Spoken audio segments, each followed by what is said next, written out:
Hello. If you're planning to move your pet to an island country, for example Australia, New Zealand, Hawaii, Guam, Japan, etc., start 6 to 8 months ahead in your planning.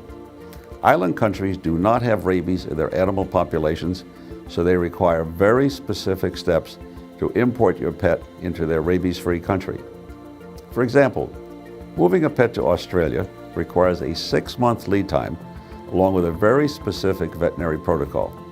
The good news is there's only a 10-day quarantine in Melbourne after arrival in Australia. Sorry, no visiting during quarantine. Get them in, 10 days of stay, and you get them out. New Zealand requires a 3-month lead time with a very, very specific veterinary protocol. With 6 months of preparation, Singapore mandates only 10 days of quarantine, of course no visiting, as replacing the 30 days of quarantine that was in place prior to their change of rules.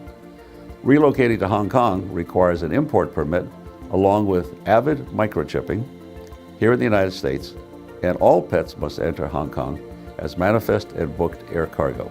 Moving a pet dog, cat, or ferret to Japan requires, yes, a 6-month preparation, and upon arrival at Tokyo Narita, about 3 hours of temporary quarantine.